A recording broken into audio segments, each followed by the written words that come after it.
खबरों की तफसील। वज़ीर-ए-आज़म नरेंद्र मोदी का कहना है कि कोरोना के वेरिएंट से मुहतात रहने की ज़रूरत है। शुमाल मशरक़ी रियासतों के वज़ीर आला के साथ उन्होंने वर्चुअल मीटिंग की। इस मीटिंग में पीएम ने शुमाल मशरक़ी रियासतों में कोरोना और टीकाकारी मुहिम की सूरत हाल का जायज़ा लिया।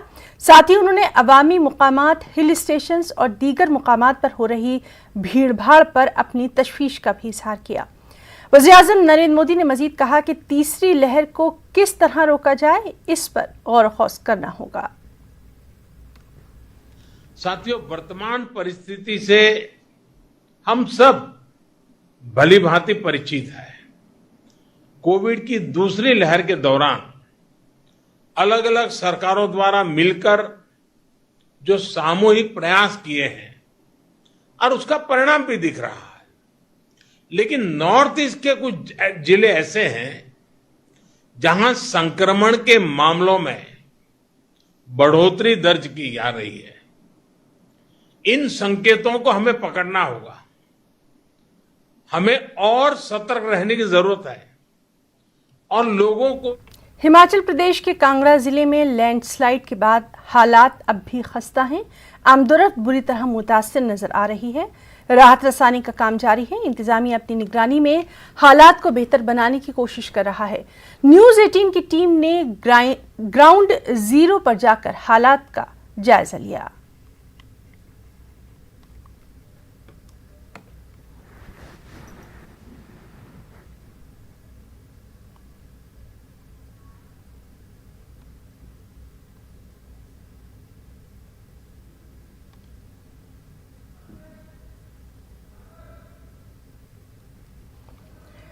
तो नाज़रीन, आपको बताएं कि हिमाचल प्रदेश के कांगड़ा ज़िले में लैंडस्लाइड के बाद हालात अब भी खस्ता दिखाई दे रहे हैं। आमदोरफ्त मुतासिर है। हालांकि इंतज़ामिया की जानिब से राहत रसानी का काम जंगी पैमाने पर जारी है। साथ ही साथ हालात को बेहतर बनाने की कोशिश की जा रही है। वहाँ पर किस तरह से आमदोरफ्त मुतासिर हुई है, इन तमाम चीज़ों का जायज़ा लिया हमारी न्यूज़ 18 की टीम ने।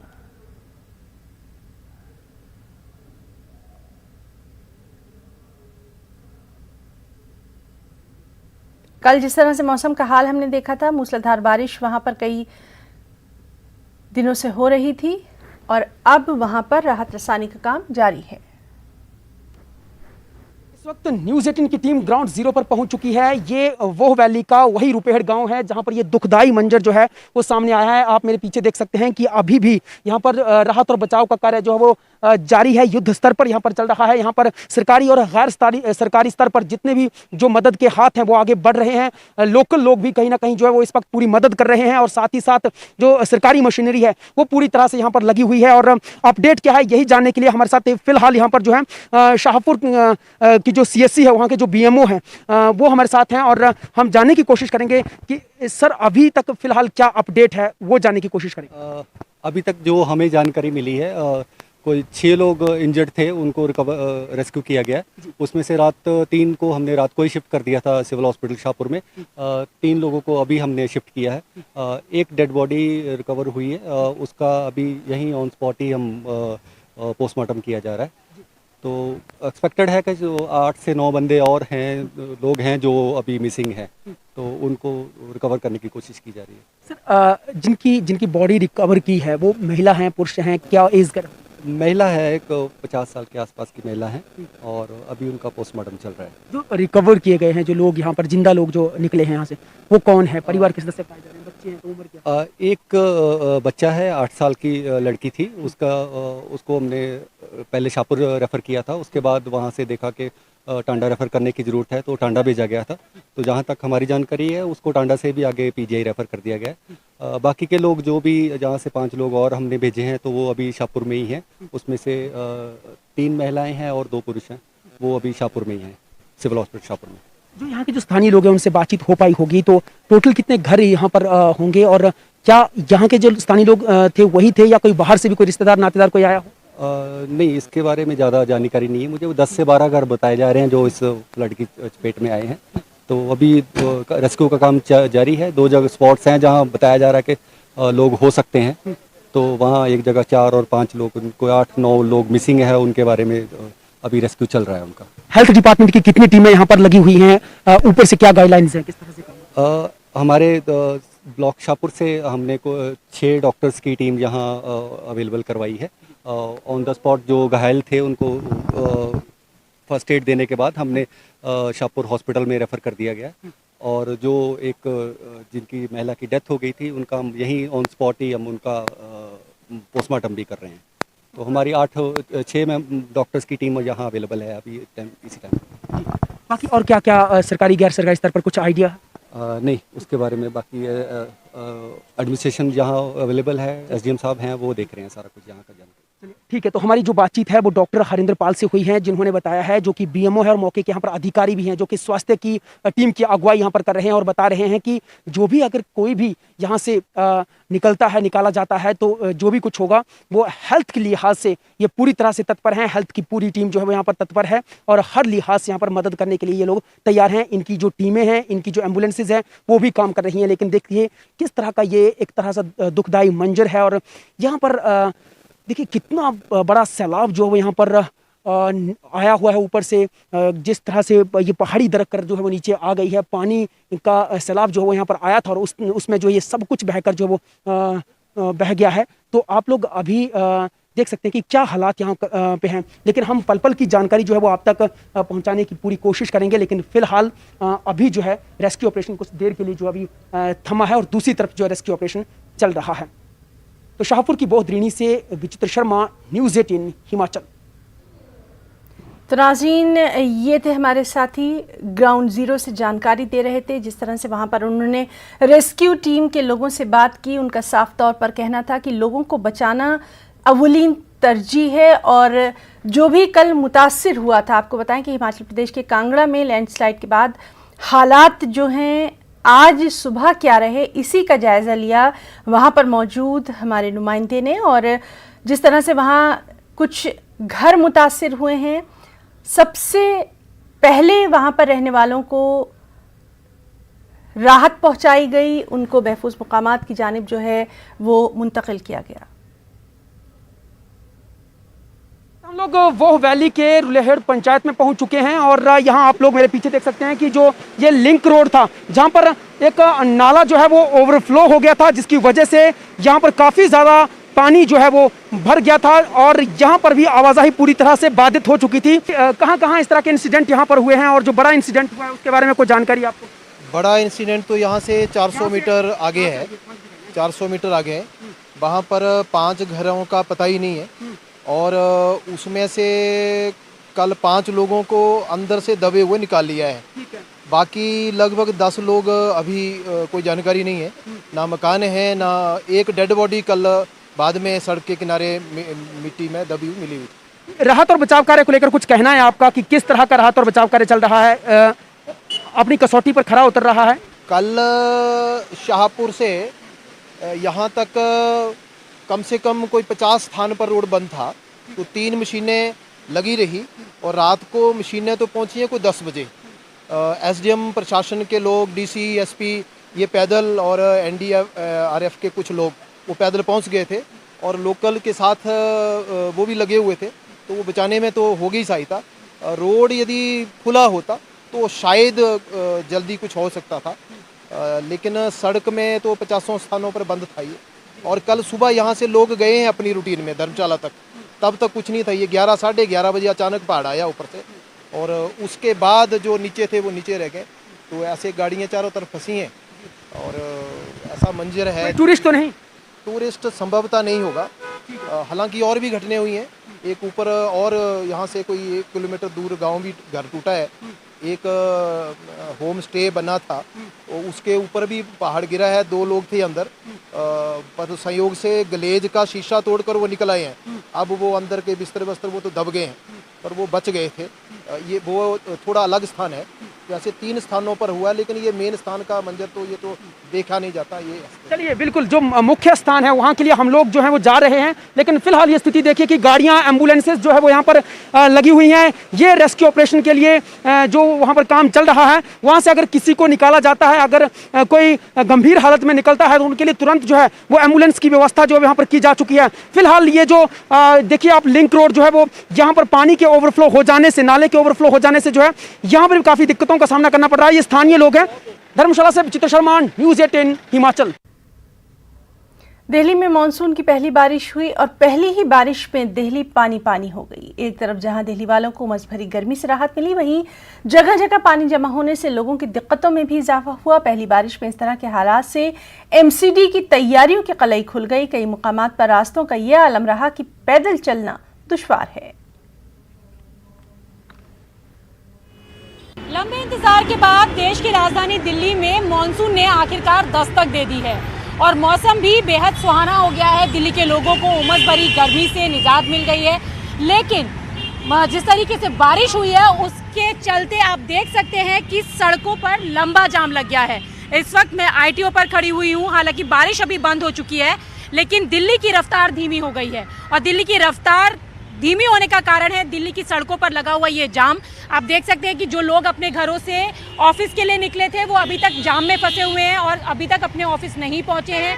और जिस तरीके से बारिश हुई है उसके चलते हर बार दिल्ली में इसी तरीके का नज़ारा देखने के लिए मिलता है। हालांकि दिल्ली के लोगों को गर्मी और उमस से राहत मिली है, लेकिन इस ट्रैफिक की समस्या से उन्हें दो चार होना पड़ रहा है, क्योंकि लंबा ट्रैफिक है और जिन लोगों को अपने ऑफिस तक पहुंचना है या ज़रूरी काम के लिए कहीं पहुंचना है तो वहाँ वो समय पर नहीं पहुंच पाएंगे। तो अब ऐसे में देखना होगा कि मानसून तो दिल्ली में आ गया है, लेकिन इस ट्रैफिक की समस्या से दिल्ली के लोगों को कब तक राहत मिलेगी। कैमरा पर्सन गौरव गिरी के साथ रचना, न्यूज़ 18 दिल्ली।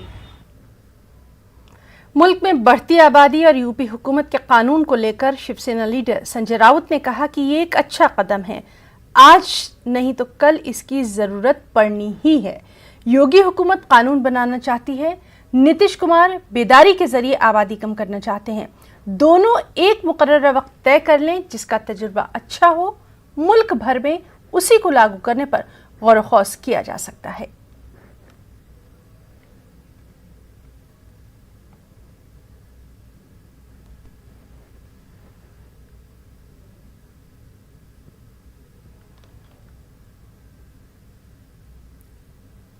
तो नाज़रीन, आपको बताएं कि मुल्क में बढ़ती आबादी और यूपी हुकूमत के कानून को लेकर शिवसेना लीडर संजय राउत ने कहा कि ये एक अच्छा कदम है, आज नहीं तो कल इसकी ज़रूरत पड़नी ही है।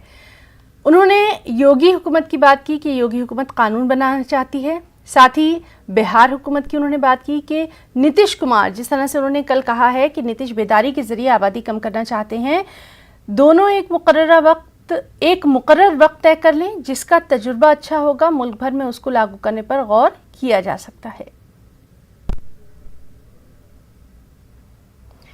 तो नाज़रीन, लगातार हम आपको बता रहे हैं कि जो बढ़ती आबादी है उस पर बयानात भी अब सामने आ रहे हैं। नीतीश कुमार ने जिस तरह से कहा है कि कानून से ज़्यादा शऊर बेदार करने की ज़रूरत है, और उसके बाद नवाब मलिक एनसीपी से उनका भी बयान सामने आया और अब संजय राउत का ये बयान सामने आया है। कोरोना वबा के दौरान बाहमी इमदाद और इन्हिसार का जज्बा मुस्तहकम हुआ है। मुल्क इस वबा से मुत्तहिद होकर मुकाबला कर रहा है। टीकाकारी के ऐलान के बाद हम बेहतर ताउन करें जिससे हम कोरोना को मात देने की जानिब कदम बढ़ा सकें। नेटवर्क 18 इस मुहिम में हर कदम पर आपके साथ रहेगा। जब तक सभी महफूज नहीं तब तक कोई महफूज नहीं होगा। इसी सोच की बुनियाद पर हमारी मुहिम संजीवनी का मकसद ये यकीनी बनाना है कि वैक्सीन पाना सभी हिंदुस्तानियों का हक है।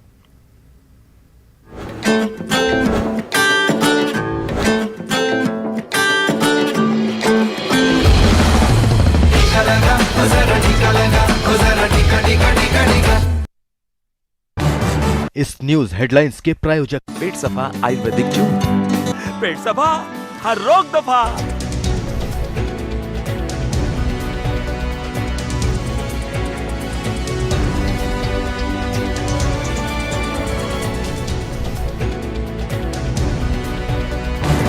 इस न्यूज हेडलाइंस के प्रायोजक पेट सफा आयुर्वेदिक जूस, पेट सभा 16 channels, 15 languages, 26 states, 1200 plus reporters, 66.9 crore viewers. India's largest news network, News 18 Network.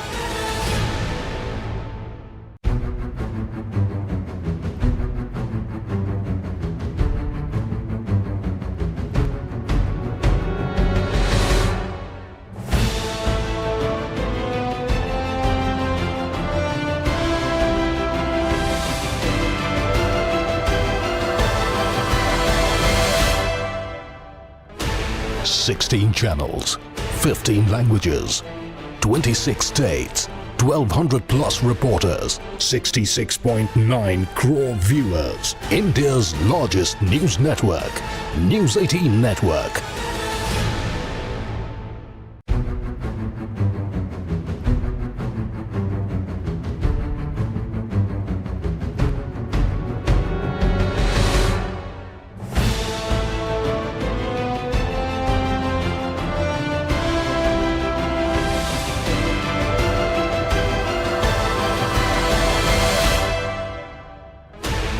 Sixteen channels, 15 languages, 26 states, 1200 plus reporters, 66.9 crore viewers. India's largest news network, News 18 Network.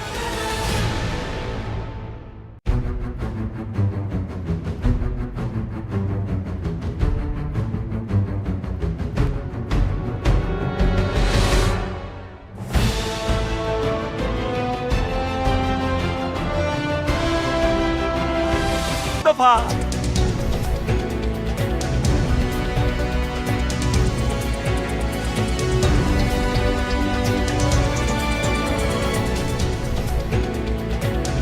मैं हमेशा लगा देती हूँ।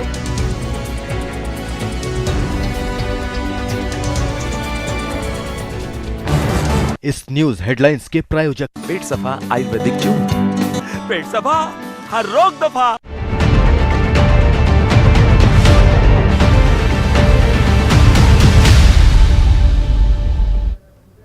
और खबर मध्य प्रदेश से, जहां ओबीसी रिजर्वेशन के मामले में जबलपुर हाई कोर्ट में आज समाअत होना है। ओबीसी रिजर्वेशन की समाअत चीफ जस्टिस की बेंच करेगी। ओबीसी रिजर्वेशन को लेकर चीफ जस्टिस की बेंच अलग अलग मामलों में दायर की गई 73 अर्जियों पर समाअत करेगी। कमलनाथ हुकूमत के जरिए मध्य प्रदेश में ओबीसी रिजर्वेशन को 14% से बढ़ाकर 27% कर दिया गया था, जिस पर अदालत के जरिए रोक लगा दी गई थी। वाज़ेह है कि मध्य प्रदेश में ओबीसी की आबादी 52% से ज्यादा है और हुकूमत ने आबादी के तनासुब से ओबीसी को रिजर्वेशन देने का फैसला किया था। ओबीसी रिजर्वेशन को लेकर बीजेपी और कांग्रेस के दरमियान सियासत भी जारी है। हमारे साथ मौजूद हैं भोपाल से हमारे साथी मेहताब आलम। मेहताब, जिस तरह से लगातार हम देख रहे हैं कि मध्य प्रदेश में खासतौर पर ओबीसी रिजर्वेशन के मामले पर सियासत भी है, कई बयानात हमने देखे, इस सब के बीच में आज सुनवाई भी होना है, क्या कुछ तफसीलात है ना? इस वक्त जो है जबलपुर हाई कोर्ट में ओबीसी रिजर्वेशन पर समाअत जारी है। चीफ जस्टिस रफीक अहमद की बेंच में समाअत जारी है। मध्य प्रदेश में कमलनाथ हुकूमत ने ओबीसी रिजर्वेशन को 14% से बढ़ाकर 27% किया और इस पर एक दो नहीं बल्कि 73 जो है दरख्वास्तें जबलपुर हाई कोर्ट में लगी हैं, जिस पर समाअत जारी है। उन तमाम चीज़ों के बीच में मध्य प्रदेश में कांग्रेस और बीजेपी के बीच भी सियासत जारी है, क्योंकि मध्य प्रदेश में ओबीसी की जो आबादी है वो 52% है। तो कांग्रेस और बीजेपी दोनों अपने अपने तरीके से चाहती हैं कि ओबीसी को अपनी तरफ जो मुतवज्जा किया जाए। यही वजह है कि कमलनाथ ने जो है ट्वीट करके शिवराज सिंह पर तंज किया था कि खुद जो है ओबीसी से होते हुए भी वो पैरवी नहीं कर रहे हैं ताकि ओबीसी को रिजर्वेशन मिल सके। वहीं पर भारतीय जनता पार्टी का कहना है कि मोदी हुकूमत से लेकर शिवराज हुकूमत ने जितना काम जो है पसमानदा तबकात ओबीसी के लिए किया है उतना आज़ादी के 70 सालों में कभी नहीं हुआ। तो वो बीजेपी जो है काम करने पर यकीन करती है और कांग्रेस जो है सिर्फ सियासत कर रही है, लेकिन दोनों की निगाहें उस पर लगी हुई है, क्योंकि 27% रिजर्वेशन की बात है और 27% रिजर्वेशन पर जबलपुर हाई कोर्ट ने रोक लगा रखी है और आज का फैसला क्या होता है उस पर सबकी निगाह लगी हुई है ना? जी मेहताब, तो बहुत बहुत शुक्रिया अदा करना चाहेंगे आपका इस बेहद अहम जानकारी के लिए। लगातार इस खबर पर हमारी नज़र बनी हुई है। चंडीगढ़ में कांग्रेस कारकुनों ने सब्जियों, दूध और ईंधन की बढ़ती कीमतों के हवाले से मरकजी हुकूमत के खिलाफ एहतजाज किया। कारकुनान सड़कों पर बैठकर सब्जियां फरोख्त करते नजर आए। एहतजाजियों का कहना था कि एक तरफ जहां कोरोना के सबब लॉकडाउन की मार का सामना करना पड़ रहा था, अब पेट्रोल और डीजल की बढ़ती कीमतों ने आम आदमी की जेब पर बोझ बढ़ा दिया है। उनका कहना है कि सूरत हाल ऐसी हो गई है कि अब तो कामकाज का न कोई जरिया है और फिर लगातार बढ़ती कीमतों की वजह से आम आदमी बेहद परेशान है।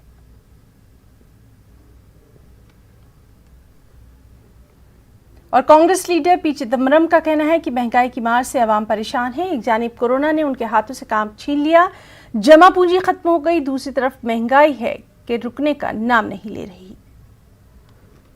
The RBI have set an inflation target of 4 plus or minus 2% and is now, according to the NSO's press release yesterday, 6.26%. Will the government please tell the people what they should eat, how they should light their homes, and how they should go to work? Inflation, even in a normal time, would be intolerable. The present is not a normal time. A pandemic is raging across the country. The pandemic has resulted in jobs being axed, unemployment rising to 8.1%, and incomes and wages being cut for millions of working people.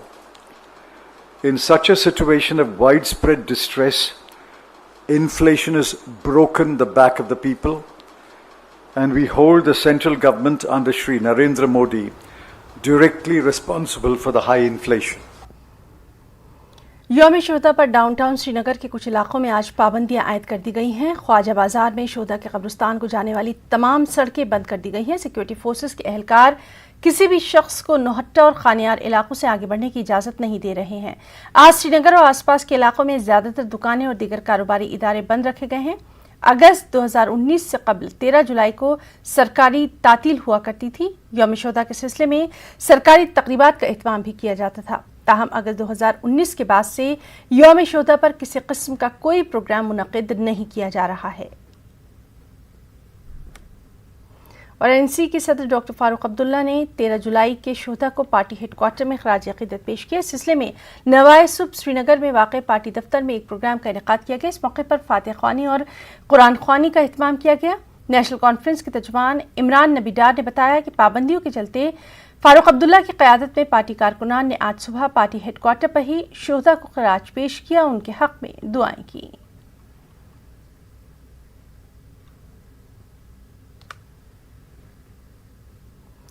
Darbhanga parcel blast मामले में NIA की marathon जांच जारी है। इसी के तहत Darbhanga station पर लगातार ऐनी शाहिदीन से पूछताछ जारी है। कल एनआईए के साथ अपनी टीम ने तकरीबन 11 घंटे तक मैराथन पूछताछ की। जराये की माने तो मकामी सतह पर भी मुश्तबा अफराद की गिरफ्तारी हो सकती है। दरभंगा स्टेशन पर हैं और आपको दिखा रहे हैं कि सुबह 11 बजे से जो एनआईए की टीम यहाँ जांच में जुटी हुई थी, अब वो टीम दरभंगा स्टेशन से निकल रही है। ये वही टीम है एनआईए की जो दरभंगा स्टेशन पर पार्सल ब्लास्ट मामले की जांच करने के लिए पहुंची थी। और ये टीम अब सुबह 11 बजे से लगातार 9:30 बजे रात तक जो है इन्होंने जितने भी यहाँ चश्मदीद थे सब लोगों से बारी बारी जो है पूछताछ किया है। बताया जा रहा है कि लगभग 9 से 10 लोगों से जो है इन लोगों ने पूछताछ किया है और पूरा जो है जितनी जानकारी इकट्ठी करनी थी ग्राउंड जीरो पर वो सारी जानकारी इन्होंने इकट्ठा किया है।